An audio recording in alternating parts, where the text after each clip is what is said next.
तो इंतज़ार होता है दोस्तों ख़त्म, क्योंकि सैमसंग ने अपना 200 मेगापिक्सल का कैमरा लॉन्च कर दिया है। अभी आप पूछोगे कि कौन से फ़ोन में, जी हाँ, ये फ़ोन में ही आने वाला है। एंड कौन से फ़ोन में, वो अब तक फ़ोन आया नहीं है, कैमरा जस्ट लॉन्च किया गया है। एंड दोस्तों आज इस वीडियो में मैं आपको बताऊंगा कि ये कौन से फ़ोन्स में आने वाला है पहले, एंड इसकी वर्किंग किस तरह से, ये कैसे वर्क करने वाला है, इसका एल्गोरिदम क्या होता है। सो दोस्तों वीडियो के साथ बने रहे, आपको इसमें डिटेल इन्फॉर्मेशन मिलने वाली है। एंड दोस्तों ये वीडियो बहुत ही छोटा होने वाला है, सो आपका ज़्यादा वक्त भी वेस्ट नहीं होगा।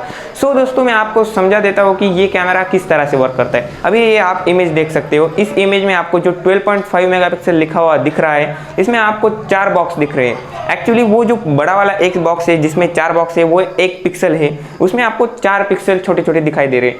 सो दोस्तों अगर आपको 12.5 मेगापिक्सल में फोटोज़ निकालने हैं, या फिर आप ऐसा कह सकते हो कि अगर आप उस रिजोल्यूशन में 12.5 मेगापिक्सल रिजोल्यूशन में अगर आप पिक्चर क्लिक करते हो, तो आपको 1 पिक्सल में छोटे छोटे 4 पिक्सल कैच करने पड़ेंगे। या फिर आप ऐसा कह सकते हो कि वो कैमरा 4 पिक्सल लेगा 1 पिक्सल में छोटे छोटे।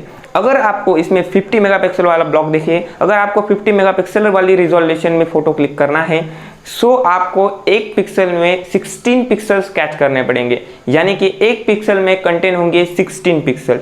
सो दोस्तों कुछ इस तरह की इसकी वर्किंग होती है। अभी आप देखो साइड में जो 200 मेगापिक्सल का कैमरा है, एक्चुअली जो रिजोल्यूशन है उसमें टोटल 64 पिक्सल बैठ जाते हैं। अगर आप कोई फोटो लेने के बाद उस पर जूम करके भी स्क्रीनशॉट निकालते हो, तो भी आपका 108 मेगापिक्सल के ऊपर का आप एक फ़ोटो निकाल पाओगे। यानी कि अगर आप उसे कंपेयर करते हो अपने Redmi Note 10 Pro Max से, तो आप जूम करके भी पिक्चर क्लिक करोगे, फिर भी आपकी quality Redmi Note 10 Pro Max से अच्छी होने वाली है।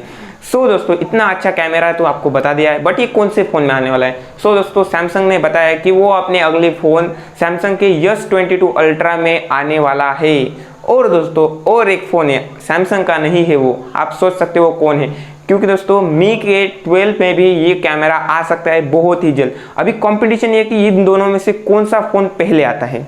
दोस्तों जब भी आएगा ये बहुत ही धमाल करने वाला है इंडस्ट्री में। सो देखते हैं, जब भी ये फ़ोन आता है आपको इसके ऊपर पूरा रिव्यू मिल जाएगा। और दोस्तों इसी तरह की वीडियोस मैं बनाते रहता हूँ। अगर आपको अपडेट पसंद आया तो लाइक शेयर एंड सब्सक्राइब कर दीजिए, एंड बेल आइकन भी प्रेस कर दीजिए, ताकि मैं जब भी नेक्स्ट वीडियो बनाऊँ सबसे पहले आ जाए आप तक। सो चलिए दोस्तों इस वीडियो में बस इतना ही, मिलते हैं नेक्स्ट वीडियो में, बट इसी तरह के अपडेट आपको मिलते रहेंगे। सो सब्सक्राइब करना बिल्कुल भी ना भूलिए। सो दोस्तों मिलते हैं नेक्स्ट वीडियो में, तब तक के लिए बाय बाय।